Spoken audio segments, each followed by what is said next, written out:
शिवसेना कुणाची या संदर्भातील याचिकेवर सर्वोच्च न्यायालयात सुनावणी सुरू असतानाच भाजपकडून मोठं वक्तव्य करण्यात आलंय। संविधान आणि न्यायालयाचा निर्णय सर्वांना मान्य असतो, मात्र जनतेच्या न्यायालयात यापूर्वीच शिवसेना कुणाची यावर निवडणुकीच्या माध्यमातून शिक्कामोर्तब झाल्याचा दावा भाजपचे प्रदेश मुख्य प्रवक्ते नवनाथ बन यांनी केलाय। एकनाथ शिंदे हे बाळासाहेब ठाकरे यांच्या विचारांना पुढे घेऊन जात आहेत, तर उद्धव ठाकरे काँग्रेस सोबत आहेत असा दावा करत बाळासाहेबांच्या विचारांच्या शिवसेनेवर जनतेने विश्वास दाखवल्याचं नवनाथ बन यांनी म्हटलंय। आणि त्यांच्याशी बातचीत केली आहे आमचे प्रतिनिधी संतोष मोरे यांनी। भाजपचे नेते नवनाथ बन आपल्यासोबत आहे। आज संजय राऊतांनी आरोप केलेला आहे की न्यायालयावर कुठेतरी भारतीय जनता पार्टीच्या वतीनं दबाव टाकण्यात येत आहे, ज्या प्रकारे सध्या पक्षफुटी संदर्भात जी याचिका सर्वोच्च न्यायालयात सुरू आहे त्या संदर्भात। मुळामध्ये जनतेच्या न्यायालयामध्ये शिवसेना कुणाची याच्यावर शिक्कामोर्तब झाले। भारतीय जनता पार्टी, पंतप्रधान नरेंद्र मोदीजींचं नाव घ्यायचं आणि बडबड करायची ही जनाब संजय राऊतांची सवय आहे। न्यायालयावर कुठलाही दबाव आणला जात नाही। आता संजय राऊत म्हणतील जनतेवर दबाव आणला, कारण उभाटापेक्षा एकनाथ शिंदे यांच्या पक्षाला जास्त मतं मिळालीत। त्यामुळे जनतेच्या न्यायालयामध्ये एकनाथ शिंदे यांची शिवसेना खरी आहे, कारण ते हिंदुत्ववाद घेऊन चालतात, ते बाळासाहेब ठाकरेंचे विचार घेऊन चालतात।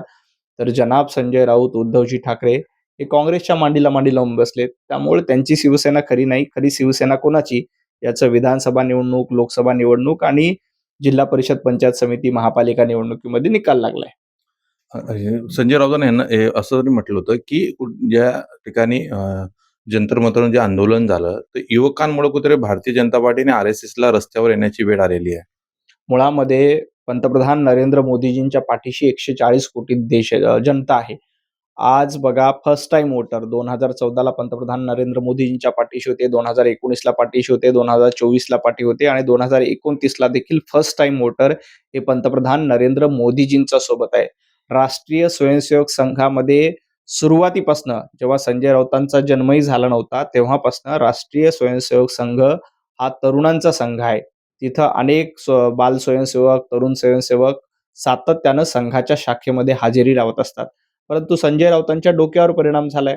त्यांना प्रत्येक वेळेला जेनझीच्या आड राजकारण करायचंय। त्यांना भारतातल्या तरुणांची चिंता नाही, महाराष्ट्रातल्या तरुणांची चिंता नाही। संजय राऊतांना चिंता आहे आदित्य ठाकरे या तरुणाची। त्यांना महाराष्ट्रातल्या सर्वसामान्य कुटुंबातल्या तरुणाशी काही घेणं देणं नाहीये। त्यांना आदित्य ठाकरेंचं करिअर सेट करायचंय। मनसेचे नेते राज ठाकरे यांना अमित ठाकरेंचं करिअर सेट करायचंय। त्यामुळे यांना जेनझीची चिंता, आपल्या घरातल्या जेनझीची चिंता आहे, तर पंतप्रधान नरेंद्र मोदीजी देशातल्या तरुणांची चिंता करतात। मनोज जरांगे पाटील यांनी काल एक पत्रकार परिषद घेतली 2 दिवसापूर्वी आणि त्याच्यामध्ये बावनकुळे यांच्यावर शाब्दिक टीका केली।